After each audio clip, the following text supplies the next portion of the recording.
shauri la maombi ya jinai ambao asili yake ni maombi ya tunaita nipeleke mahakamani au niachie huru kwa lugha nyepesi ya Kiswahili, lakini kwa lugha ya Kiingereza tunasema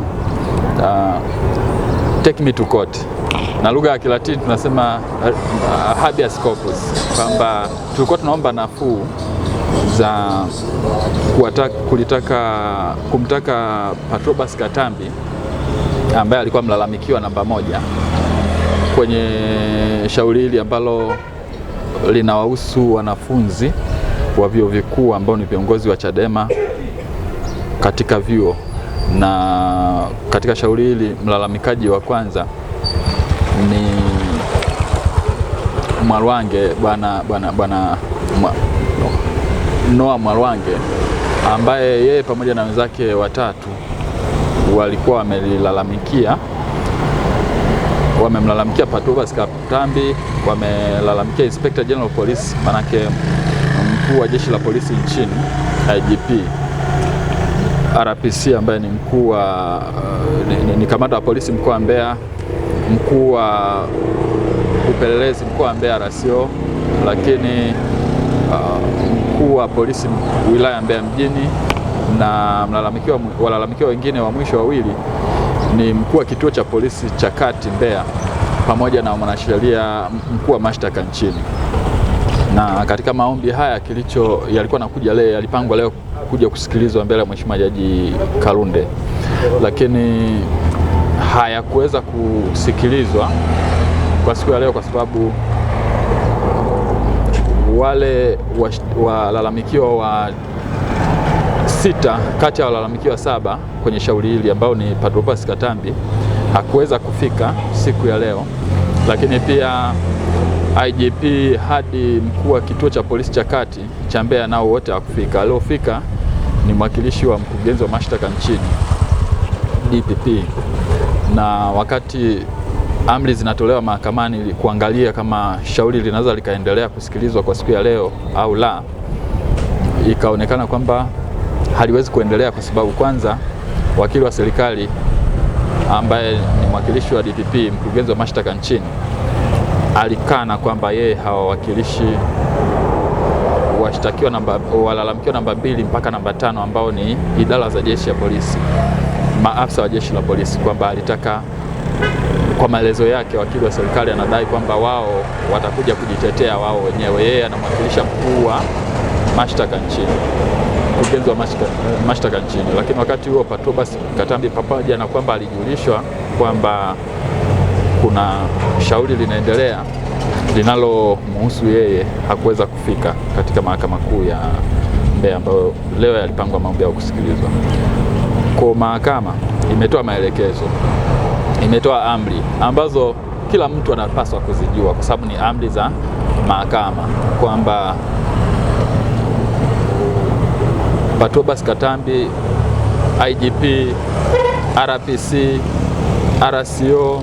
OCD pamoja na OCS kwa Mbeya, lakini IGP kwa nchi nzima na Katambi pamoja, wote wapewe wito upya ili waweze kurudi mahakamani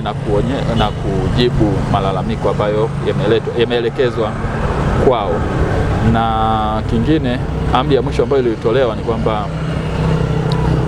washtakiwa au walalamikiwa wawasilishe majibu yao ambao ni viapo kinzani siku 3 kuanzia siku ya kesho, ndani ya siku 3 kuanzia siku ya kesho ya tarehe 24. Kwa tarehe 29 tutarudi mahakamani ambayo itakuwa ni siku ya Jumatano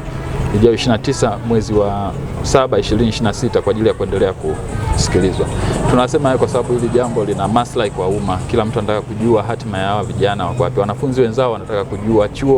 uongozi wa chuo pia unataka kujua, lakini pia wanachama wa Chadema nchi nzima pia wanataka kujua, na walioko nje ya nchi pia wanataka kujua kwamba hatima yao vijana iko wapi. Na hata wenyewe walalamikaji hawakuweza kufikishwa mahakamani, pamoja na kwamba jeshi la polisi wanaowashikilia vijana hao wanaojua kwamba leo kulikuwa na shauri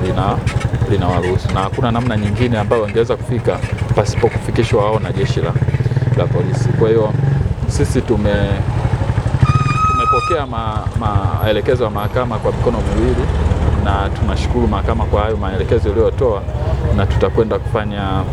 kutekeleza hizo amri kwa kupeleka wito kwa mara ya pili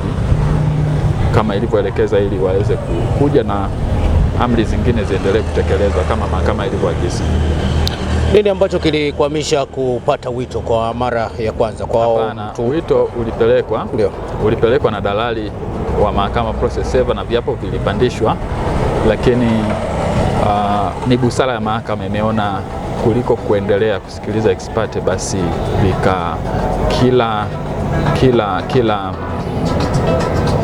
kila mlalamikiwa kwenye shauri hili, kwenye maombi haya, akapelekewe yeye personally. Na ni kawaida, tuliona kwamba serikali, taasisi zote za serikali huwa zinawakilishwa, ni takwa la kisheria, zinawakilishwa na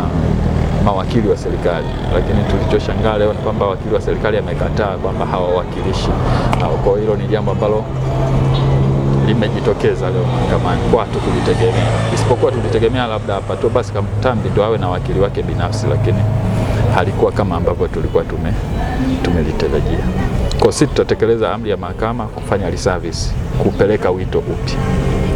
Patrobas Katambi anashtakiwa yeye kama yeye, sio kwa cheo chake cha uwaziri. Anashtakiwa yeye kama mwanasiasa, kwa sababu kuna namna ambayo tutakwenda kuithibitishia mahakama, nisiseme leo, tutakwenda kuithibitishia mahakama uhusika wake kwenye hili jambo.